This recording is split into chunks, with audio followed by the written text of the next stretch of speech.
How do you keep finding creativity in you? I think it's always a good trick creatively. If you feel like you're in a rut, just test the absolute opposite for a second and see how it feels. You don't have to do it, but just see what becomes out of it. And then it might be just a mashup of it all that is the end result, which is to sort of go to the extremes a little bit. Hi, I'm Melina Shannon DiPietro, the executive director of MAD. This is our new podcast, MAD Talks. For our first season, our founder, Redzepi, who is also the chef and owner of Restaurant Noma, sits down each week with an iconic speaker from our signature event, MAD Symposium, to talk about food, creativity, and the future we hope to build. In this episode, Renee talks with Nina Persson, the lead singer of the Cardigans, about her work as a musician, how she stays creative, and the role food plays in her life.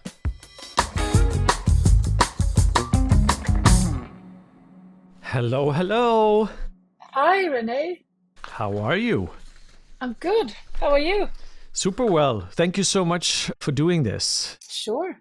I was just away for 5 seconds because I quickly needed to go to the bathroom. And then as I'm leaving the bathroom, a Turkish woman comes up to me and she hands me over sucuk, which is Turkish sausage. And my family are Albanians. And Albanians, they are more or less growing up with a similar food culture as Turks because we were under the Ottoman Empire for 500 years.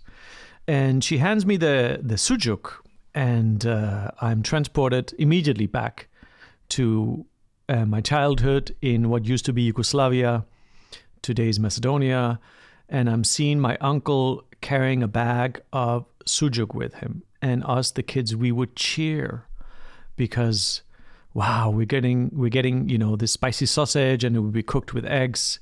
It just made me think of this incredible big childhood moment where food made a difference.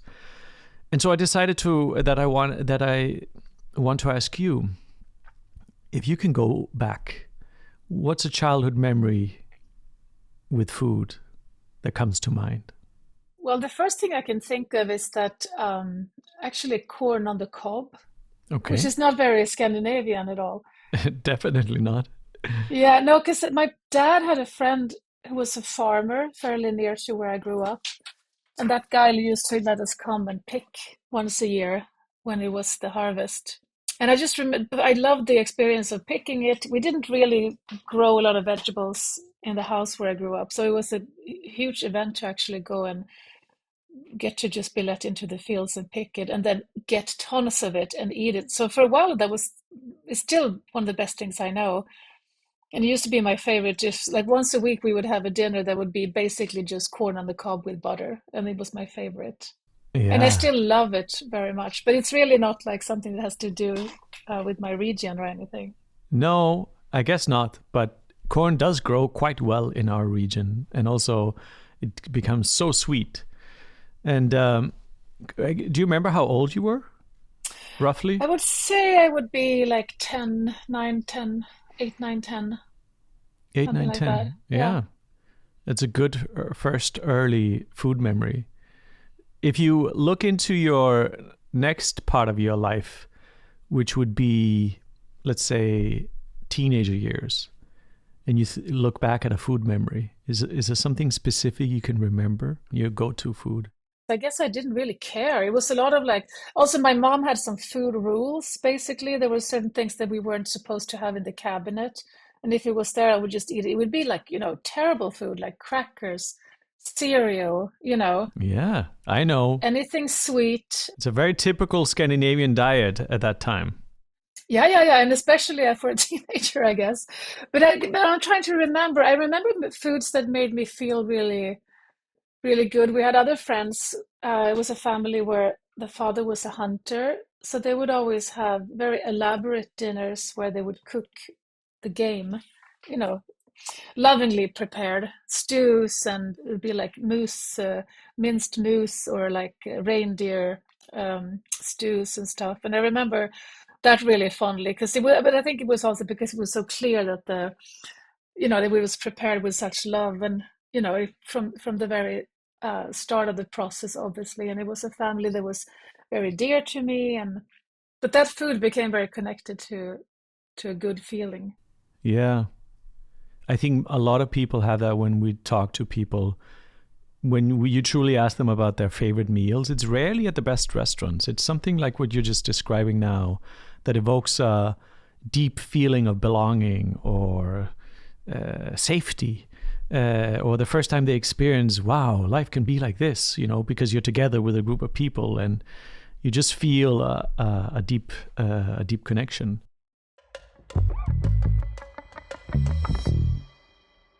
In that period, what was the music like for you?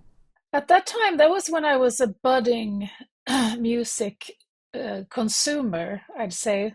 That's when I started to buy records and listen to music and sort of find my own, sort of what I was drawn to, find different things. Up till then, I think I'd been pretty much, whatever was on the radio consumer, pop music. We had a chart every Saturday in Sweden that I would listen to, that my whole generation did. But that's when I started to sort of sort out a special type of music that I was drawn to myself and start to really dive deeper, buy records, stay up and listen to it, sing along, and that whole thing. So what it would be specifically, I think what started to, one of the very first music artists that I realized spoke more intensely to me was, do you remember Susanne Vega when that song Luca came out? Of course. That would be one of the first ones when I really felt like lyrics mattered to me and poetry. Yeah. And then you went further on into your life and you became a part of a very, very successful story. Can you tell us just briefly how that came to be? Well, so that was basically my later teens. I was 18 when I met the other guys in the Cardigans.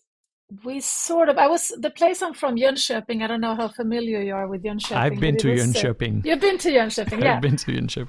So it's you might know that it's a place with an especially heavy church presence. So a lot of the music was exercised in churches, not necessarily religious music, but the rock bands would be Christian rock, and every genre you'll think of, they'll have a Christian version of it. We wanted to do music that we found in the British scene, and that whole wave was starting, the Britpop and alternative music. That's what we wanted to do. So that's how we found each other. And I was not really doing music yet. I think I was recruited and happy to be part of the group more because I was just happy to find like-minded people. If you think back of those early days of the band, is there a specific moment where food was a thing? Like, if you think back, can you think of something where you we're having a moment of success and we're invited to a restaurant? Or I'm trying to think if there's a moment where food made a difference to the band. I would say I have food memories from our career of all levels. I'm really interested in them. We lived in a collective after a couple of years in our hometown, we've all moved to Malmö and we all lived together in an apartment because we couldn't afford to have our own places.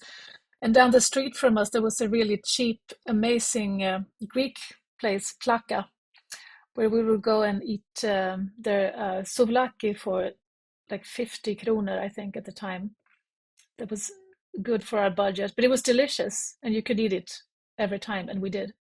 But I remember, then we all sort of have been enjoying to go, when you're traveling around touring or doing whatever, constantly on the move, you need to eat every day, obviously, but going to restaurants has been something that's been a break from the grind a little bit. And there would be tons of examples, but I remember we did once when we did go, what was that called? It was a restaurant in Copenhagen, Italian, might still be there.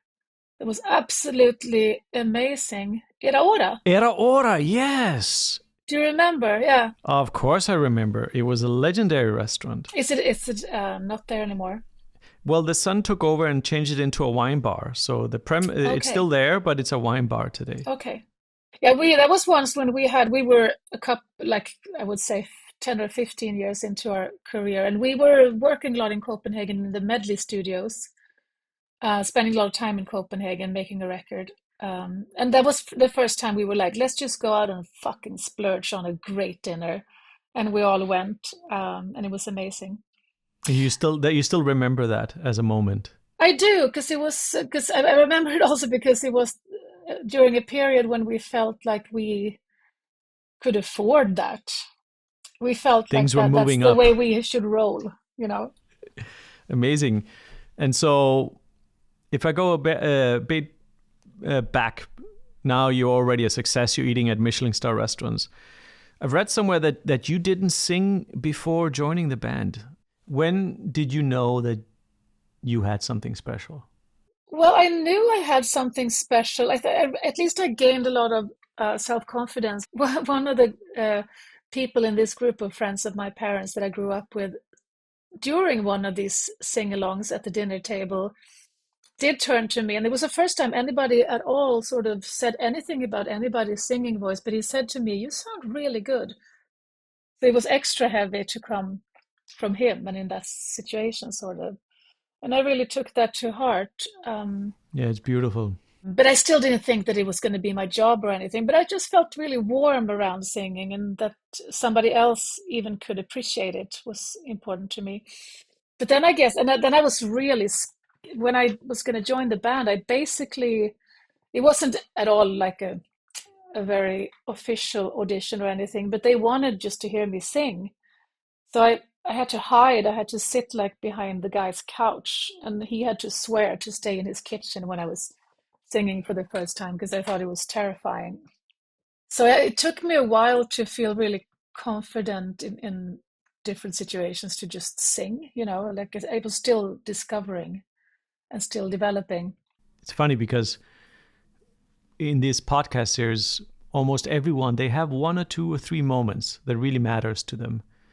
And perhaps their life wouldn't have been the same if it wasn't for that 1 second of somebody noticing you. And, you know, I think about my own moment that I've had in my career. There's a few moments I'm pretty sure I would not have been where I am if it was not for 30 minutes of my life. What would it be? Was it a teacher, or who was it for you? The first time this happened was a chef. His name is Philippe. And he came one night. I had cooked staff dessert, and I had cooked a pineapple in saffron. Today, that might not seem very daring, but at that time, it was like, wow, he's putting saffron spice on the pineapple.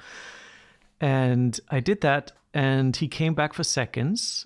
And then next day, I'm watching him fiddle with the papers as usual, writing things down, jotting the menu, and that thing is on the menu. Oh, he ripped you off. For me, he of course came to me and said, it's on the menu. And to me, it was such an incredible moment of, wow, somebody believes in me. And I think it actually fueled, it's like sparked a flame that I think I'm still living from, that specific moment. It's also a really real flattery in a way that he actually did rip you off. You know, not only said it, like, you know, you can say things to be nice and you can, to different degrees, mean it, but that he actually, you know, really took it on. Yeah, he took it on. And then there was a few other moments later on. He's by far the most influential person in my career, a real father figure for me. Probably you're a role model to people now. Yeah, I've been told a few times, and that's really fantastic. Yeah, that would be amazing. Do you think do you think of that ever? I wish I could have told myself that back in the day, that one day you can also, I mean, it's a very abstract thing to think about with yourself, you must recognize. Yeah, but then on the other hand, I have lots of young chefs. They come to me and ask for advice, and you know they want some guidance. And even if I'm not necessarily particularly interested in actually giving some, I have to, because that has become our position. Yes, I agree. And I feel like you have that too. I think I do. I've been really lucky. I used to I've been working as a teacher just right next to where you are at the conservatory, Rytmiska. Yeah. And that was incredibly gratifying. I think I learned what advice is helpful and what advice is not helpful. And, I think I feel like I was the student who gained the most from my time at the conservatory in a way, because it was fantastic. But I can also imagine all these young people there at a moment, and they're so hopeful and they just need some guidance. And it takes me back to the moment when you're afraid in a kitchen, covering up, giving this audition. What was your hopes and your dreams back then? What was like the young Nina dreaming big about? Well, I was dreaming big. What I had been doing creatively before I joined the band was that I've always been making things, like building things and drawing and painting. And so what I was thinking was that I was going to, like my friends, all my childhood friends did, go to art school and just sort of pursue a path of more fine arts or design or something like that. So, and I had really set my mind on that. So to join a band that eventually became a full-time job was not what I had thought that was going to be, but obviously there I was doing something else creative. And so you, at one point, you get to live all of this. You're actually traveling the world with your art. Was there ever a moment where you felt like, oh, I've done it now, and you sort of lost almost purpose because you achieved that dream, or did you always find a new dream? Well, luckily with anything creative, you always feel like you're done with something after a certain amount of time, especially when you're doing well. You must recognize this too. You're doing something well and you get recognition for it, then you sort of start to repeat it over and over again. For us, that's playing it every night, talking about it in every interview and so forth. So you're so tired of the material after a while. So you have to do a 360 and almost go to the opposite end of your sort of creative spectra. I think that's very daring that you guys do that. We wouldn't have survived otherwise. I think for us, that was really just a way to feel alive and to feel like we had agency in our career. We were fulfilling so many people's wishes and dreams by just sort of going on these tours. It becomes a big machine after a while. So it was just our way of being like digging down our heels and being like, yeah, but leave us alone in the creative space. And if you leave us alone, we will give you something that you're going to be happy with. That's amazing. I can totally relate to what you're saying because, I mean, we often discuss this in our team here that, the success we've had has been amazing. It given us so many opportunities, but it also limits you in many ways. The few things that determine your success becomes what people want a lot of again and again. And you find yourself repeating slight versions of that constantly until you just can't take it anymore. You're like, I need something different. And I always say that in order for us to be Noma, we have to change. That is sort of at the heart of it. So I truly relate to that. But on the other hand, finding the creativity, seeing the opportunities is not always easy. How do you find opportunities? How do you keep finding creativity in you? Well, there's one thing to talk about us as the band, the Cardigans, because we had a very specific way to work.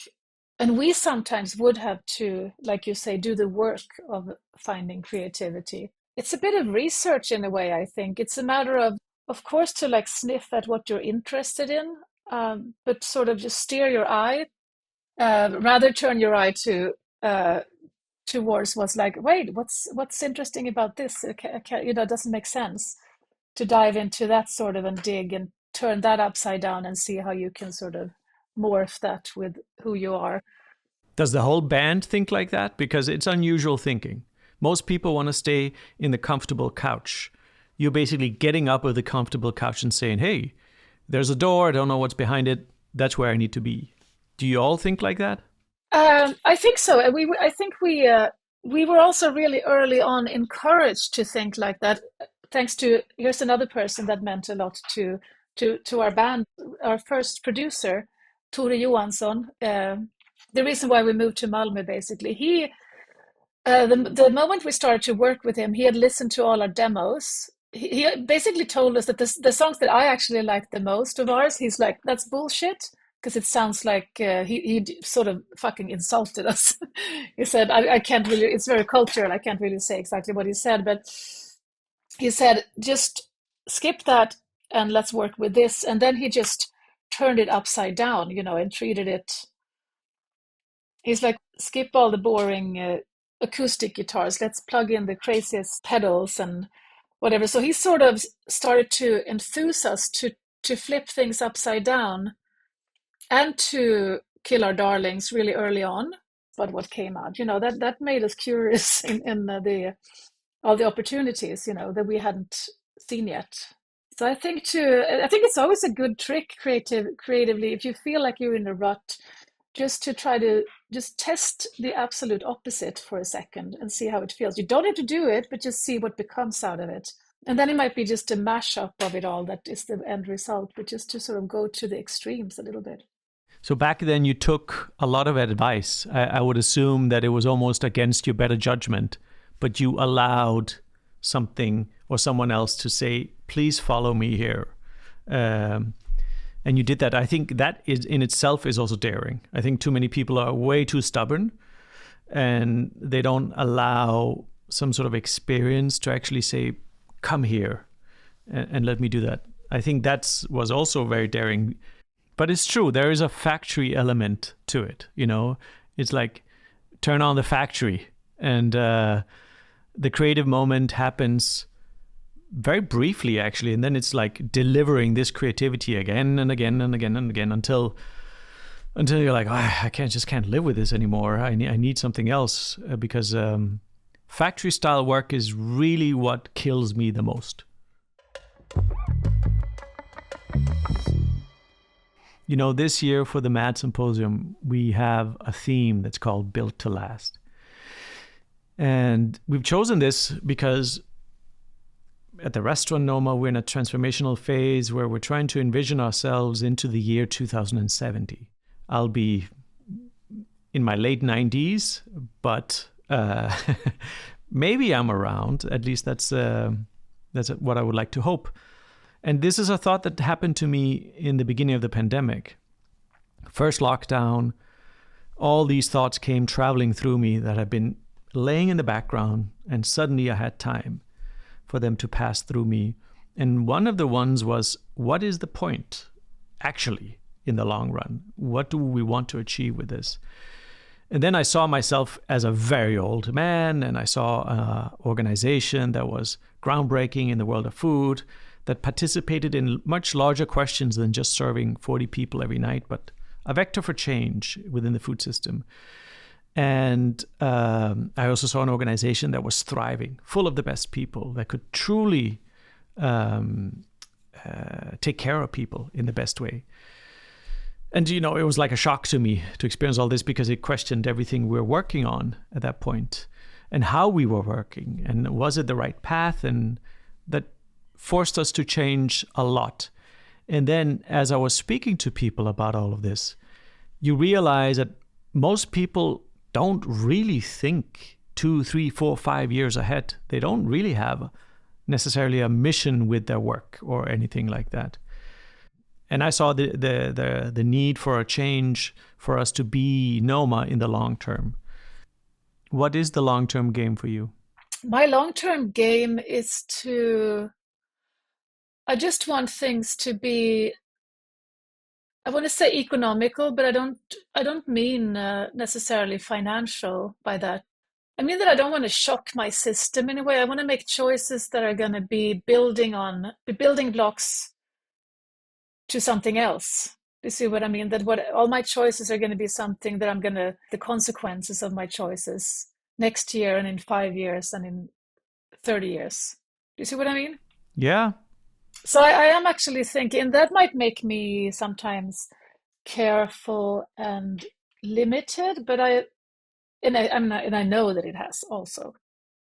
But I feel like I am mostly thankful for it because it's proven that I have, because I'm living like this, I feel like I have made big arches that I'm very happy about. Do you see what I mean? And I think that especially now, I think that I've been in this band for over 30 years, and I have I have a chunk of things that are behind me, and where I'm at is what I've been building is based on my choices. Do you see what I mean? So I think that what I have, by thinking of that everything is a building block that is going to have some kind of consequence, I'm actually also sitting here being quite happy with what I've done. Two things, and also happy about the choices I didn't make, and what I also choose not to do as well. Wow, that's incredible. It's you sound like a Zen Buddhist monk, basically. The thing is that I'm not, but I think my biggest lesson was really to learn to say no. I know I'm not the only one in the world. It's a hard lesson, but I think what I'm understanding now, what's giving me some sort of peace, is that everything I said no to and was so fucking stressed about, turning people down, saying no to, possibly being difficult, all of that I'm totally happy with now because it was right, and that helps me a little bit to get better at saying no in the moment too. Still not easy, but I think that it's so I'm not Zen, but I think I've just understood that it's wise also. The things you don't do are also wise, kind of. Yeah, I think the fear of disappointing people. Oh, it makes a lot of people make decisions they don't want to, because they don't want others to be unhappy. And so they'd rather be unhappy. Yeah, and other people, they might suddenly one day they're not happy anyway. So then you've just disappointed yourself ultimately because you didn't even please them in the long run.